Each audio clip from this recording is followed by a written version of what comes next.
My name is Erin Collins, and I was told I didn't belong, that I was just the girl left with the old man. But years later, I stood in a courtroom and made my father watch as I shredded every false report he used to try and steal my inheritance. I slammed the folder shut, looked him dead in the eye, and said, "Next time you lie in court, make sure the lawyer isn't your daughter. Where are you watching from? Drop it in the comments. I want to know who's with me. And if you've ever been underestimated by your own family, this story is for you." The Florida heat was a living thing that day. Thick and wet and clingy, like the lies I'd learned to wring out of my life later. But back then, I was 16, barefoot, and seething on Grandpa Walter's porch as my older brother Jason leaned against the banister with that signature smirk, the one he always wore when he knew he could get away with something. "I'll be drinking pina coladas with Mom and Dad while you rot with Gramps," he said, his voice syrupy and slow, like he was already halfway through a tropical cocktail. I clenched my fists so hard my fingernails left little crescent moons in my palms. "I'd rather learn something real from Grandpa than sit next to liars like you." Jason's laughter was sharp and mean, bouncing off the porch columns. "Good luck with that. All he teaches is chess and conspiracy theories." Turned on his heel and sauntered off, back to the sleek black SUV my parents had just packed up for a spontaneous family getaway, one that didn't include me. Again, that's when I heard the slow creak of the screen door behind me. "Let him talk," Grandpa Walter said, resting a hand on my shoulder. His skin was warm and dry, a stark contrast to the sticky air. "You've got more fire than the rest of them combined." And just like that, the anger in my chest loosened. Not gone, just tempered. I turned to face him, blinking against the sun as it flared gold behind his silver hair. "Why do they treat me like this?" I asked. My voice cracked, but I didn't care. "Like I'm not one of them." Grandpa's gaze drifted across the porch, past the overgrown yard, to the dusty road where the SUV had disappeared. "Because you see them for what they are. That's dangerous to people who build their lives on pretending." He stepped inside, leaving the door open behind him, an unspoken invitation. I followed, of course. I always followed Grandpa Walter. Inside, the house smelled of old paper, lemon oil, and faint pipe tobacco, the only place in my world where nothing was fake. "Come on," he said, not bothering to look back as he made his way to the study. "Let's see if we can turn some of that fire into focus." He never once asked if I wanted to stay with him. He knew. I wanted to, needed to. My parents had dropped me off that morning with barely a goodbye. Said something vague about needing space to work things out with Jason, something about letting Erin cool off. But I wasn't the one who needed cooling. I was the one who was finally warming up. I sat down in Grandpa's study, surrounded by dusty books, old legal pads, and stacks of yellowing newspaper clippings. The whir of the ceiling fan overhead was the only sound for a moment as he rummaged through a drawer. Jason had once said Grandpa was just an old man playing lawyer in his bathrobe. But that bathrobe held more wisdom than any of Dad's sleek suits. Walter Collins had practiced law for 40 years before retirement, and while the town had long forgotten him, he hadn't forgotten a thing. "Want to see how liars fall apart under pressure?" he asked, pulling out a thick file and tossing it onto the desk with a thud. I blinked. "That's a real case file. Real trial, real lies. Real consequences." He looked me in the eye. "You learn how to read between the lines, and no one can use words to trap you again." I didn't say anything. Just opened the folder, my heart suddenly pounding not with rage but with something scarier, purpose. The first time I walked into Grandpa Walter's study alone, I didn't knock. I didn't need to. He never closed the door and he never said no. That was his rule, unspoken but sacred. If the door's open, you walk through it. The study smelled like him, aged leather, pine soap, and ink. The air was thick with stories, though no one else seemed to notice. My parents always treated it like a forgotten museum wing. Jason used to call it the dungeon. He'd never set foot past the threshold. But to me, it was a cathedral. I used to sit in the high-backed chair across from Grandpa's desk and watch the way his fingers danced over casebooks, deft and steady, like a pianist who'd long since mastered the keys. We never played checkers. That's what my parents assumed when they dropped me off for the summer. They thought I was wasting my time with an old man clinging to old ideas. But each afternoon, when the sun stretched long through the slatted blinds and the heat made everything move a little slower, Grandpa would slide a different book across the desk. "Contract law today," he said once, sipping iced tea from a cloudy glass. Don't let the word agreement fool you. People agree to stab each other in the back all the time. I raised an eyebrow, pencil poised above my notepad. Sounds dramatic. Real life is, he muttered, especially when family's involved. That made me pause. Is that what happened with Dad? I asked. Grandpa didn't answer right away. He leaned back, eyes narrowing like he was watching a memory replay on the ceiling. Let's just say I trusted the wrong people and gave too much without thinking they'd take more. He tapped the table twice. How I've got you. He said it so simply, so surely. And it was the first time in my life I felt like someone had picked me, not out of obligation, not because I was the convenient daughter left behind, but because they wanted to. That night I couldn't sleep. The fan in my room clicked every few seconds, and the Florida cicadas outside screamed into the dark like they were mourning something. I kept replaying that moment over and over. Now I've got you. The next morning, I made a decision. I started getting up earlier, brushing the dew off the porch chairs before Grandpa came outside. I'd pour the coffee, black for him, sweet for me. Then we'd talk, not just about law but life, how people twist the truth when money's involved, how some folks write their loyalty in pencil and keep the eraser close. One day he slid a thin, worn folder across the table. This, he said, is the first case I ever lost. I opened it slowly. Yellowed papers. Red pen. His name stamped at the bottom. Why show me this? Because losing teaches you more than winning ever will. You learn how people lie, how they deflect, how they turn a courtroom into a stage. He leaned closer, voice low like a secret. And you learn how to see through it. Each lesson wasn't just academic, it was personal. I didn't realize it then, but Grandpa wasn't just teaching me the law. He was teaching me how to fight. And I was learning fast. While Jason was on jet skis with our parents in Key West, I was studying torts and precedent under the whir of a dusty ceiling fan. One afternoon, as thunder rolled in the distance and the sky turned a bruised blue, Grandpa said something I'd never forget. Law is power, Aaron, he said, sliding another book my way. But power without integrity is just noise. I looked down at the cover, Trial Strategy and Witness Tactics. How old were you when you started law school? I asked. 21, he replied. Same year my father died, didn't have a choice, had to grow up fast. I nodded, fingers brushing the edge of the book. Seems like the Collins family has a habit of throwing daughters at the wolves early. He smiled, but it didn't reach his eyes. Difference is you've got teeth. That night I sat out on the porch alone, watching lightning flicker behind the trees. My parents hadn't called once all week. Not to check in. Not to ask how I was doing. And for the first time in my life, I was okay with that. They could have their margaritas and hotel rooms. I had something better, I had the truth. And someone finally teaching me what to do with it. The envelope didn't look like much, plain white, slightly creased, with no return address. I found it wedged awkwardly in the mailbox behind the usual stack of utility bills and takeout menus. At first, I thought it was a mistake. Maybe someone had mailed it to the wrong Collins. That happened more than you'd think. My mother was always getting my bank statements and never bothered forwarding them. But when I flipped it over, my name was written in crisp black ink. Just my name, no middle initial, no miss, no flourish, Aaron Collins. I carried it back inside like it might break if I held it wrong. The moment I tore it open and unfolded the letter, my fingers went numb.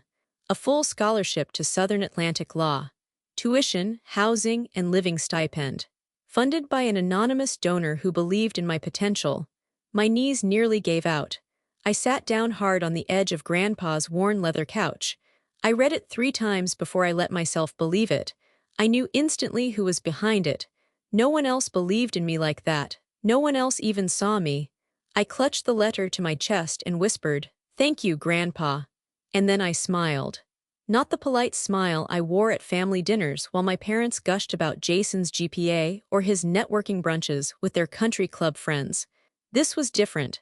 This was mine. That night, I waited until the sky turned the color of ashes before I started packing. I didn't tell anyone what I was doing. Not yet. They wouldn't ask anyway. They hadn't noticed when I changed my major from communications to pre-law. They hadn't asked why I stayed so long at Grandpa's, or why I stopped coming to family dinners entirely. But they'd notice when I left. I folded the letter into my suitcase, nestled between a stack of Grandpa's notes and my best thrift store blazer. The next morning, I dragged my suitcase across the driveway, while my parents sat on the front porch drinking coffee, barely looking up. Jason was inside, probably still asleep after another weekend at some exclusive networking retreat paid for by my father. As I reached the car, my mother finally stirred. "Where are you going with all that?" she asked, voice more curious than concerned. I turned around slowly, every inch of me calm but alert. "To law school," I said simply. My father snorted. "Law school since when?" "Since always," I smiled. "You just never bothered to notice." He blinked like he hadn't heard me correctly. My mother frowned. "What about Jason's graduation next spring? We're planning the trip to California already." I closed the trunk with a satisfying thunk. "I'll send a card," I replied. She blinked at me like she was trying to place a distant relative.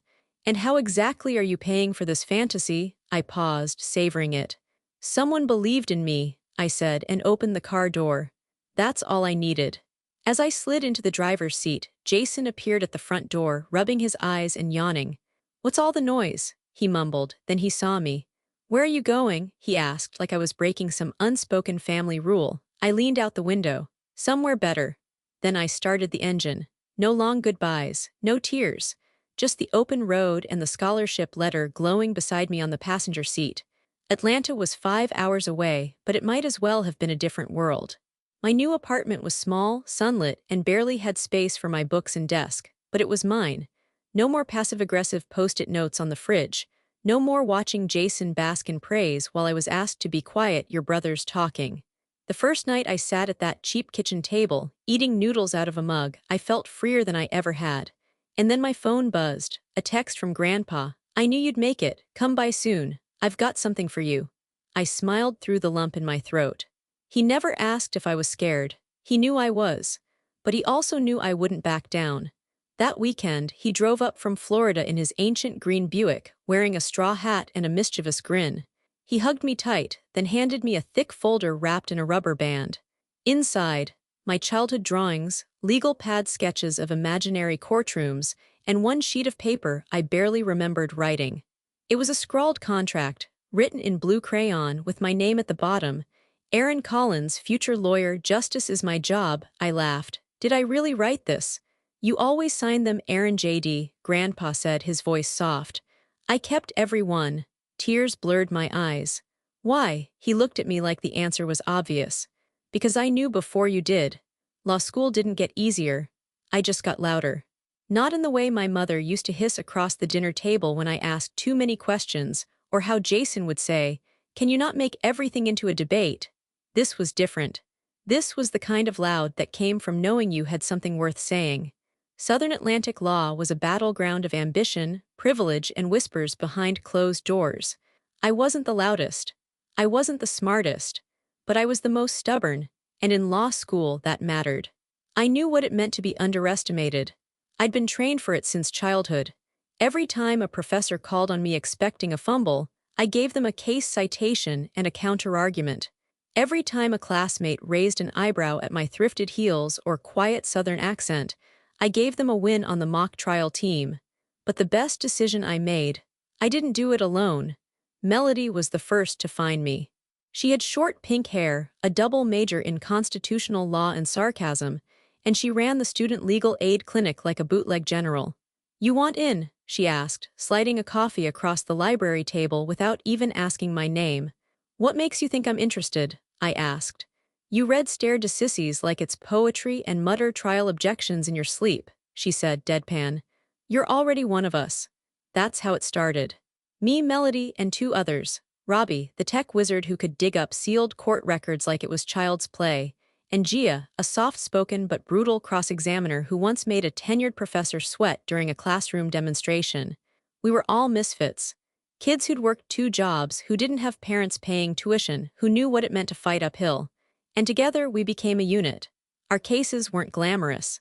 Tenants evicted without notice. Workers denied overtime. Elderly clients scammed by predatory contracts. But every win, no matter how small, was a rebellion, a line in the sand. "I never thought the law could look like this," Gia said once, thumbing through our clinic's latest win. "Like justice, real justice." I nodded. "It can, if the right people hold the pen." It was in the middle of one of our late-night study sessions, papers everywhere and Melody threatening to pour cold brew into her cereal that my phone buzzed. Grandpa Walter coming up. Got something you need to see. Hope you're not too important to see your old man. I nearly dropped my highlighter. By the time he arrived the next afternoon, my apartment was clean, well cleaner, and my team was already camped on the floor, papers spread like we were planning a heist. Smells like ambition and old ramen in here, Grandpa said as he stepped in, waving at my startled teammates. You must be Walter, Melody said, grinning. She talks about you like you're Yoda in loafers. Grandpa laughed, settling into the armchair like he owned it. And you must be the pink-haired general. Heard a lot about you too. He stayed for hours watching us work, occasionally tossing out advice when we got stuck. Don't argue intent unless you've got proof or a witness with nothing to lose. Words on a lease don't mean squat if the landlord violates them. Never underestimate an old woman with a notarized letter.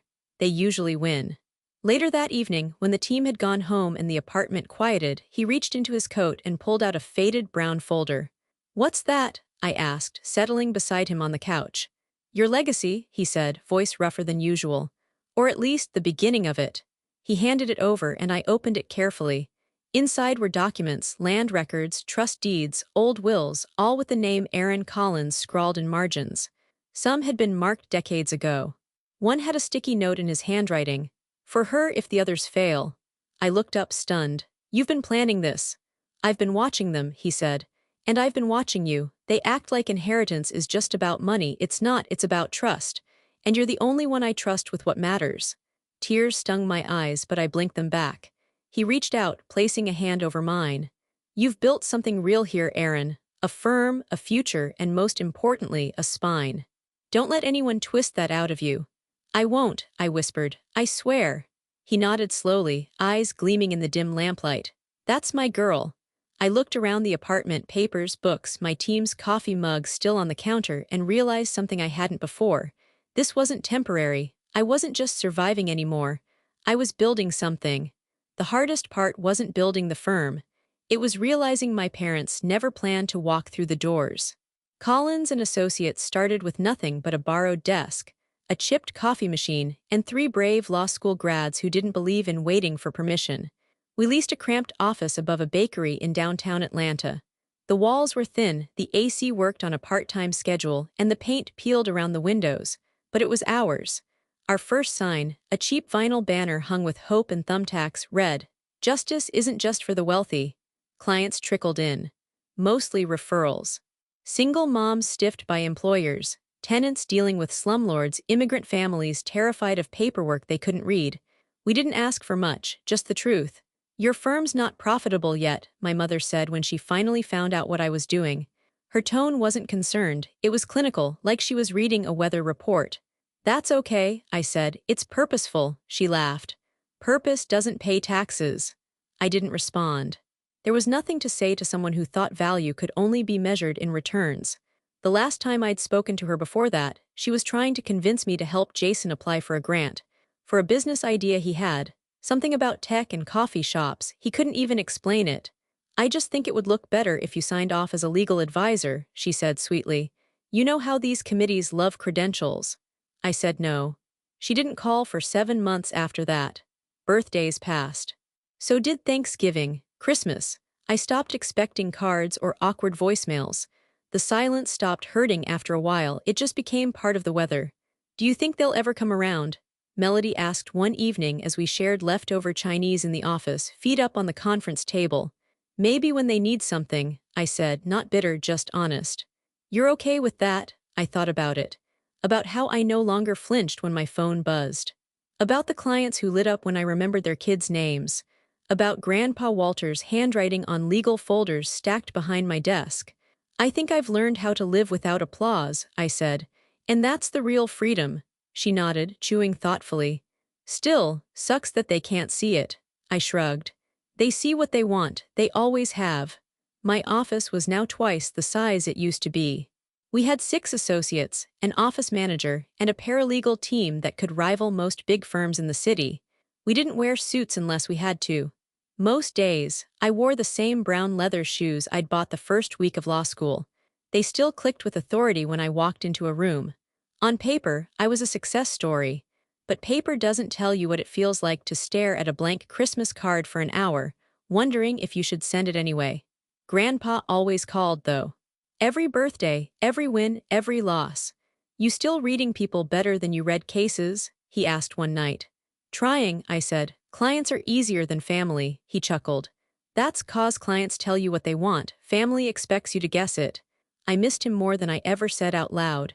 He was getting older, slower, a little stiffer, but his mind was still sharp as glass. He visited less often, though. Said the travel wore him out. I understood. I just didn't like it. One morning in early spring, I was finishing up a deposition summary when Melody knocked gently on my door. "You have a call," she said, her voice unusually soft. "Take a message," I said, not looking up. "It's your mom." My hand froze over the keyboard. "She said it's about Grandpa." The world shifted.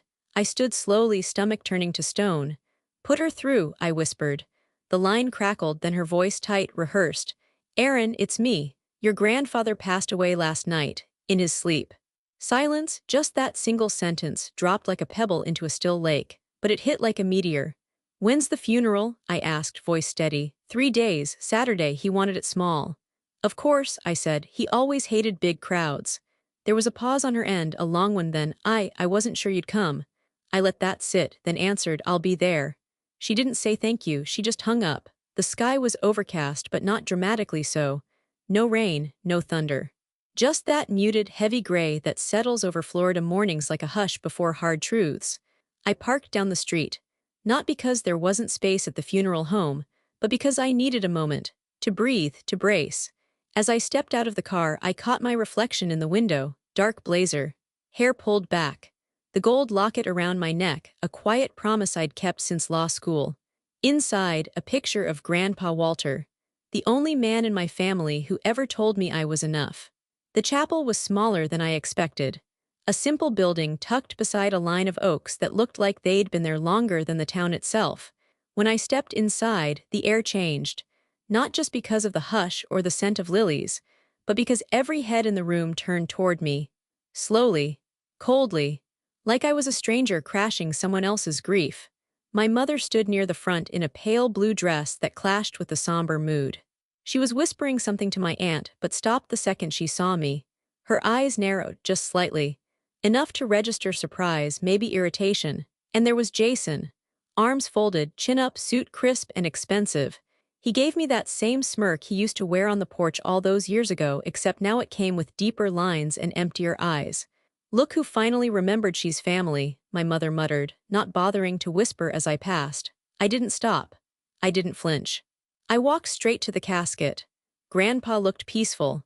Not hollow like some people do after they're gone, he looked complete. Like he'd finished the work he was meant to do, and part of me wanted to scream, because he didn't get to see what came next. But instead, I leaned in and whispered, "I'll make you proud, Grandpa, one last time." I stood there for a beat longer, ignoring the side eyes and the judgment thick in the room. Then I took a seat near the back. Close enough to see, far enough to stay out of whatever staged performance my family had planned.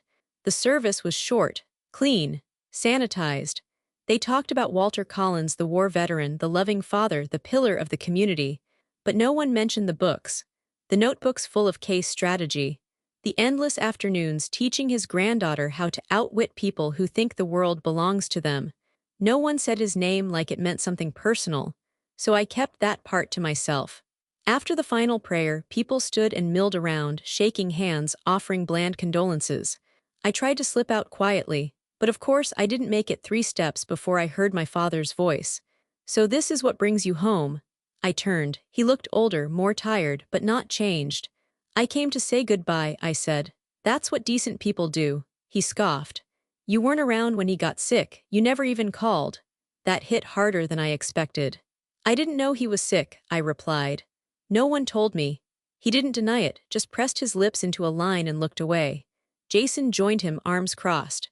"You show up now, all polished up, trying to play the grieving granddaughter." "Jason," I said calmly, "this isn't a performance, I didn't come for you." I looked between them, my father, my brother, both staring at me like I didn't belong. And I realized they didn't recognize me anymore. Not just my clothes, my posture. My voice, they didn't recognize the version of Aaron that had survived without their approval. That scared them more than anything. So I let them stew. I walked past, silent, because the real fight wasn't here. Not yet, it was coming. And they had no idea that Grandpa had already armed me with everything I'd need. 3 days after the funeral, I walked into a lawyer's office that smelled like cedar, cigars, and old secrets. The walls were dark wood. Heavy shelves lined with law books no one had opened in a decade. An antique globe sat in the corner like a forgotten trophy. I'd been in a lot of law offices, but this one wasn't designed for work, it was built for legacy. My mother sat near the front, lips pursed, pearl necklace practically strangling her. Jason lounged next to her in a navy suit, tapping on his phone with one ankle slung over the opposite knee like he owned the place. My father stood stiffly near the window, arms crossed, jaw tight. He hadn't spoken to me since the funeral, not even a glance. I took the seat farthest from them. The air was so thick with resentment I could have filed it as evidence. Then the lawyer entered, a trim man in his 60s, glasses low on his nose, briefcase in hand. "Thank you all for coming," he said, settling behind the desk. "We'll begin the reading of Walter Collins' last will and testament." Jason smirked like he already knew how this would go. I didn't flinch. I didn't even blink. The lawyer cleared his throat and began. "To my son, Douglas Collins," he paused. That was my father's full name. "I leave my fishing gear, my Navy medals, and my grandfather clock on the condition that he picks it up within 30 days. If not, it goes to charity." My father's jaw clenched. He said nothing. The lawyer continued. "To my grandson, Jason Collins." Jason straightened his tie. "I leave my record collection and my vintage turntable. You always claim to appreciate real music. Let's see if that holds up without Spotify." I bit back a smile. Jason frowned, shifting uncomfortably. "That's it," the lawyer ignored him. "And finally," he said, voice firm now, "to my granddaughter, Erin Collins." The room went still. "I leave the remainder of my estate, including all assets, properties, accounts, and holdings, totaling approximately $800,000. Silence. The only sound was Jason's phone slipping from his hand and hitting the carpet. My mother turned to the lawyer. "Must be some mistake." "There isn't," he replied without looking up. "That can't be right," Jason said, eyes wide. "She hasn't been part of this family for years. She was the only one who never stopped seeing Walter as a person instead of a bank account," the lawyer said calmly. "And she was the only one he trusted to carry on his legacy." My father finally spoke, voice low and sharp. "This is absurd. She's a child." "She's an attorney," I said, my voice steady. "And I'm not a child anymore." The lawyer nodded, sliding a folder toward me. "Miss Collins, here are the documents to begin transferring the estate into your name." I took them, hands sure. Jason shot to his feet. "This is bull." "Jason," my mother hissed. "Sit down." "No," he snapped. "She doesn't deserve any of this. She vanished for years and now she shows up at the funeral and gets everything." I stood slowly, turning to face him. "I didn't vanish. I built something. While you were too busy basking in secondhand praise, I was actually doing the work. Grandpa saw that." "You were just playing dress-up," Jason spat. "Now you think you're better than us." "No," I said, "I think I'm finally free of you." Jason's face burned red. He looked to my parents for backup, but they were both too stunned to speak. I turned to the lawyer. "Thank you for your time." "You're welcome, Miss Collins." He gave me a warm smile. "Your grandfather was very proud of you." I walked out with the folder pressed to my chest, the air outside somehow cooler than it had been all day. I didn't cry. I didn't shake. Because in that moment I realized something. Grandpa hadn't just left me money. He'd left me the power to write the ending to our story. And I was just getting started. For one quiet week, I let myself believe it was over. That maybe, just maybe, my family would lick their wounds in private and move on. That they'd accept what Grandpa had done and why he did it. But Collins don't lose graciously. Not when entitlement runs thicker than blood. It was Melody who burst into my office, slapping a stack of papers onto my desk like they were on fire. "You need to see this, now." I looked up from reviewing a pro bono eviction case, confused. "What is it?" She didn't answer. Just pushed the top sheet toward me. "Petition to challenge the validity of last will and testament of Walter Collins. Filed by Douglas Collins and Karen Collins, with supporting affidavits from Jason Collins." I scanned the rest, my eyes catching on the keywords like thorns. Undue influence, diminished mental capacity, suspected coercion, questionable legal soundness. "They're calling him senile," I whispered. Melody sat, watching my face. "They're saying you manipulated him. That you isolated him, pressured him to change the will." And they've got medical documentation claiming he showed signs of cognitive decline. I stared at the page, my throat closing up. That's a lie, I said. Of course it is, Melody snapped. But lies written on a doctor's letterhead, that's dangerous. I leaned back in my chair, pulse pounding in my ears. I need to see what they've got. Melody opened her bag and pulled out a copy of the attachments. A physician's report dated 3 months before Walter's passing. Claims early-stage dementia, mild but enough to question judgment. He didn't have dementia, I said, shaking my head. He was sharp, sharper than me some days. Then we'll prove it, she said, but even she looked rattled. Jason had signed a sworn affidavit saying I limited family communication, controlled access to Walter, and discouraged visits under the guise of protecting his peace. He only said that because Grandpa wouldn't let them in, I muttered. He didn't want them near his finances, near anything. But now it looks like you were hiding him, Melody said. And if the court buys that, they could void the entire will. The room spun for a moment. They're going to drag his name through the mud, I whispered. They already are, she replied softly. You're next. The door to my office creaked open again and Robbie stepped in, holding his phone. You're going to want to hear this, he said, pressing play on a voicemail. Jason's voice crackled through the speaker. You really thought you won, didn't you? You think one will is going to undo decades of family legacy? We'll bury this. You'll see, you don't belong here, Aaron. You never did. Melody's expression darkened. That's intimidation. It's a promise, I said coldly. I stood and walked to the window, watching the cars pass below. Atlanta felt louder that day, sharper, like even the city could sense what was coming. I need to get ahead of this, I said. We need records, letters, witnesses. From where? Robbie asked. Hospitals, his nurses. All of them, I said. Anyone who spent time with him in the last year of his life. I want video, handwriting, emails, anything that proves he was lucid, deliberate, and fully in control. And if they've doctored the medical records? Melody asked. I turned, my jaw set. Then we expose them, on paper, in court, and if I have to subpoena every nurse from Tampa to Tallahassee, I will. Melody stood beside me. They picked the wrong person to lie about. No, I said. They picked the wrong man to erase. I knew how court battles worked. I'd lived through enough of them, but this was different. They weren't just attacking me. They were rewriting Grandpa's legacy, painting him as a confused old man tricked by a manipulative granddaughter. They wanted to ruin both of us. Not for justice, for revenge. And as I stared out the window, I knew this wouldn't be just a defense. It would be a war. I never imagined I'd be defending my grandfather like a client in court. But here I was, tracking timelines, digging through old emails, calling nurses I'd never met, trying to prove that the man who raised me wasn't some confused old soul tricked into signing his will. He knew, he chose. He did it with more clarity than the rest of my family had shown in a lifetime. Melody and I set up shop in our conference room. Whiteboards filled up with names and dates. Grandpa's hospital visits, calls he made, letters he sent. Even his Facebook comments. Yes, he used Facebook, were timestamped proof that his mind was sharp. He tagged me in a meme about Supreme Court justices, I said, pointing at a screenshot. He was making constitutional jokes 2 months before he died.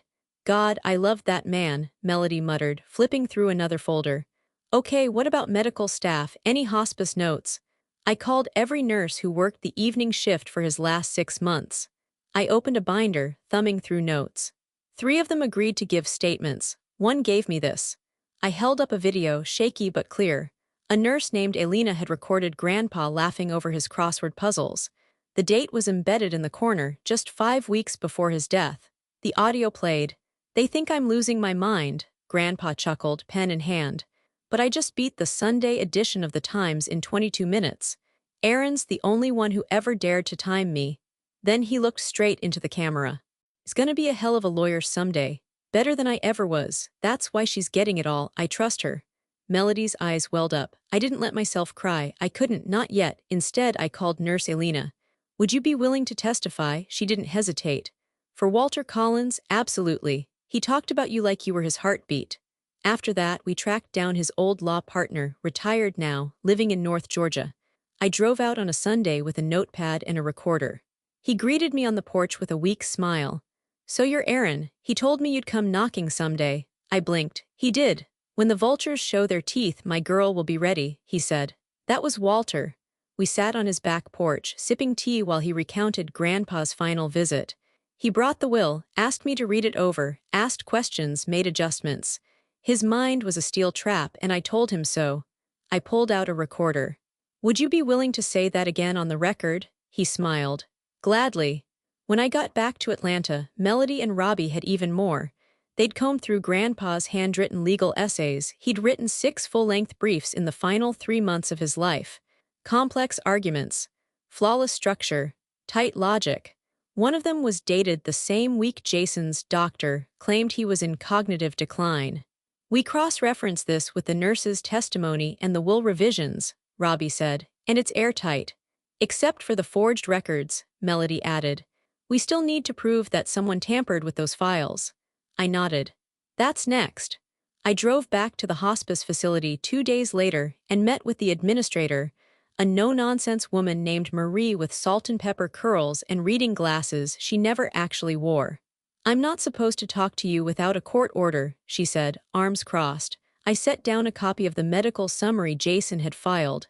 "Then just tell me if this looks like your paperwork." She scanned the pages, her eyebrows shot up.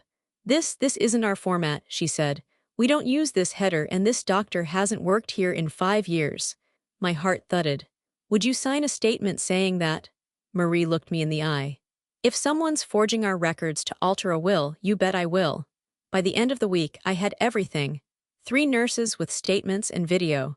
A former law partner who reviewed the will. Legal writings dated to the exact days he was allegedly confused. A facility administrator ready to testify that the medical records were fabricated. And in the middle of it all was the truth. He gave it to me because he trusted me, not because he was manipulated. I stood in the office late that Friday, the folder heavy in my arms. Melody walked in, holding a cup of coffee. "Trial's next week," she said softly. "I know.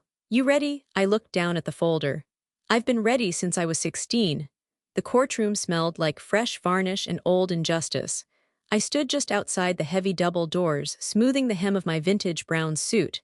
It was Grandpa's favorite, the one I wore to my first real case. The one he called my "don't mess with me" armor. I adjusted the bun at the nape of my neck and took one long breath. When I stepped inside, the world sharpened. My parents were already seated at the plaintiff's table, flanked by a pair of stiff-jawed attorneys with smug smiles. Jason sat just behind them, tapping his pen like he was auditioning for a tantrum. I walked down the center aisle alone.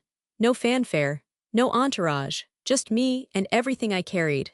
My mother leaned toward one of their lawyers, whispering behind a manicured hand.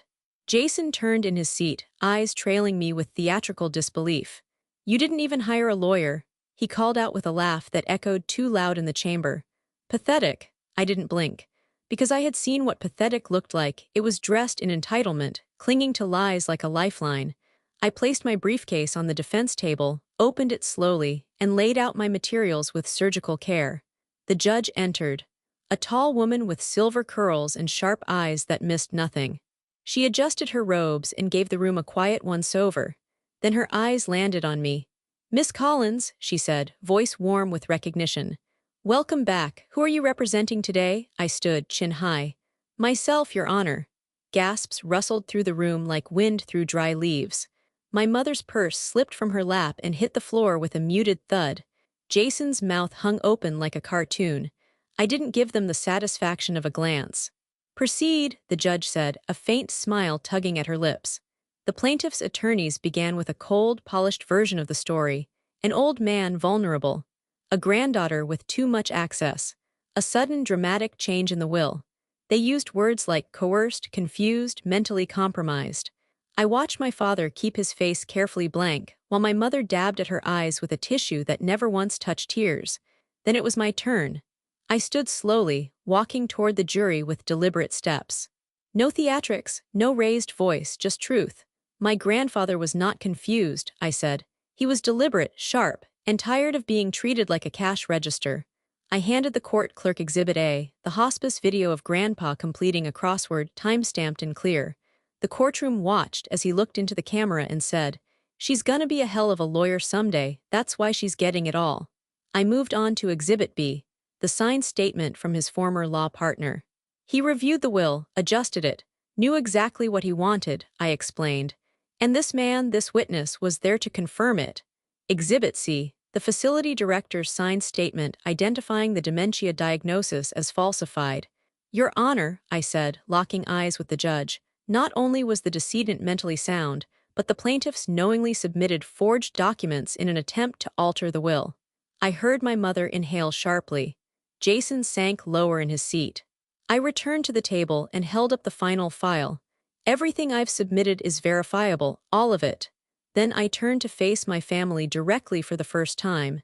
You didn't come after me because you cared about Grandpa's health, I said. You came after me because you couldn't control him, and you hated that he saw me for who I was becoming. Their silence was louder than any gavel. The judge recessed for deliberation. As I walked out of the courtroom, shoulders back, I didn't feel triumphant. I felt whole. Because for the first time, I had defended someone I loved from the lies of people who had shared my last name but never my truth. And I wasn't done yet. The courtroom was so quiet you could hear the hum of the overhead lights. I sat alone, hands folded, waiting for the verdict. The judge had been gone for nearly an hour. My heartbeat pulsed steady in my ears, but my expression never cracked. I'd practiced stillness for years. My parents sat 2 rows ahead, their attorneys whispering furiously between them. Jason picked at his cuticle like he was waiting on a nail salon appointment, not a legal ruling that could unravel the last thread of their fabricated reality. When the bailiff finally opened the doors, everyone stood. I rose too, slow and deliberate, as the judge returned to the bench. She shuffled the verdict papers quietly, her eyes scanning the room before they landed on me. After reviewing the evidence, the court finds no grounds to support the claim of undue influence or mental incompetence. The will stands as written. A sharp gasp broke from my mother's lips. Jason's face drained of color, so fast it looked like someone pulled the life right out of him. But the judge wasn't done. This court is also concerned by the forged medical documents submitted as evidence. An investigation into their origin will be opened immediately. And just like that, the room turned colder than it had ever been. My father finally looked at me for the first time since the funeral. Not with fury or disbelief or even regret, just shock. Like he didn't know the woman standing across from him, because he didn't. The woman who used to sit quietly while they dismissed her, ignored her, mocked her ambition was gone. This version of me had just buried their entire argument and their pride under the weight of truth. The judge banged her gavel and court was dismissed. I turned to gather my things, slow and methodical. Let them watch. Let them feel what it meant to lose. In the hallway, Melody was waiting, eyes wide and shining. You did it, she breathed. They did it to themselves, I said softly. I just refused to let them get away with it. As I stepped outside, the Florida sun cut through the clouds for the first time that day. Warm and honest. Unapologetic. Jason stormed out behind me, heels clacking like a bad performance. This isn't over, Aaron, he spat, his voice low and bitter. You embarrassed us. You think that's not going to come back around? I turned slowly, facing him full on. I didn't embarrass you, I said calmly. You did that all by yourself. He sneered. You think you're better than us now? No, I said, stepping closer. I know I am, because when it came down to truth or lies, I showed up with facts. You showed up with forgeries. He opened his mouth to argue, but I held up a hand. Let me make something very clear, Jason, I said, my voice firm but quiet. Next time you call me pathetic, remember who buried you in court. Melody let out a tiny gasp beside me, then grinned behind her coffee. Jason stared at me, eyes hollow, then turned and walked away. No last word, no comeback, no defense. My mother and father followed, their heads low. There would be no redemption arc for them, not this time. That was the moment it truly hit me. Not just that I had won, but that I had reclaimed something they never thought I would, my voice. Grandpa once told me that law wasn't just about rules, it was about revealing people for who they really are. And today I had, in front of a judge, a courtroom, and the very people who tried to erase both of us. The day the new sign went up, I stood across the street, coffee in hand, staring at it like it might disappear if I blinked too long. Walter Legal Group. Etched in brushed steel. Sharp, clean lines, bold letters that held more than just a name. They held every late-night lesson, every whispered encouragement, every ounce of faith Grandpa ever placed in me. Melody walked up beside me, tucking her hands into her coat pockets. It looks like it's always been there. It should have always been there, I said softly. The inheritance had come through 2 weeks earlier. No appeals, no more surprises. My family had slithered back into the shadows, licking their wounds in silence. But I wasn't about to waste the gift they tried so hard to steal. The money didn't go to a luxury condo or a flashy car. It went to desks, outreach clinics, an entire wing dedicated to legal aid for people who couldn't afford it, exactly what Grandpa had dreamed of but never had the time or means to build. "Do you think he'd be proud?" I asked. Melody tilted her head. "Proud. Aaron, he'd be insufferable with pride. He'd be out here handing out flyers and telling every passerby, 'That's my girl, she made this.'" I laughed quietly, my chest tightening with something like peace. Inside, the office buzzed with a quiet energy. Clients filled the lobby. Our new junior associates clicked away at their keyboards. The air smelled like fresh coffee and purpose. This wasn't just a firm. It was proof. Proof that I hadn't been the lost child they pretended I was. Proof that I could build something from ashes, something honorable, something permanent. "He gave me more than money," I said, watching the light catch on the metal sign. "He gave me back myself. And that was something no one, not my mother, not Jason, not even the legal system, could ever take away again." 10 years later, I stood behind a podium at Southern Atlantic Law, staring into a sea of bright eyes and open notebooks. Future attorneys, future fighters, future Aarons. The auditorium buzzed with quiet energy, some students already looking bored, others leaning forward, waiting for the story they'd heard rumors about. The one about the woman who beat her own family in court, who won something bigger than a verdict. I smiled, not because I needed to impress them, but because I remembered exactly what it felt like to sit where they were sitting. Hungry, tired, unseen. "My name is Aaron Collins," I began, voice steady, "and 10 years ago I inherited a fight." They leaned in. Some people inherit money, others inherit names. I inherited fire and someone who taught me where to aim it. Laughter echoed through the room. Light, real. I didn't grow up thinking I'd be a lawyer, I just knew what it felt like to be dismissed, overlooked, told to quiet down when I asked too many questions. I paused, scanning the room. Some of them nodded. Some just stared, still trying to figure me out. "You're going to learn case law, torts, statutes. But I'm here to tell you, none of that matters if you don't know who you are in a room full of people who think you don't belong." That part always hit the ones who needed it. Afterward, a few students lingered. One girl with tight braids and a nervous smile approached me, clutching a well-worn notebook. "Ms. Collins," she asked quietly, "how did you know you were ready to fight them? Your family, I mean." I looked at her, really looked at her. And I saw myself at 19, sitting in Grandpa's study, tracing the edges of a casebook I didn't understand yet. "I didn't," I said, "but I knew I couldn't let them rewrite the truth, and that was enough." She smiled like I'd handed her something more than words. Later that night, I sat alone in my office at Walter Legal Group, a warm light casting shadows across the bookshelves. I reached into my drawer and pulled out the locket. Opened it. Grandpa's face smiled up at me, still steady, still proud. "We did it," I whispered. And somehow, I knew he'd always known I would.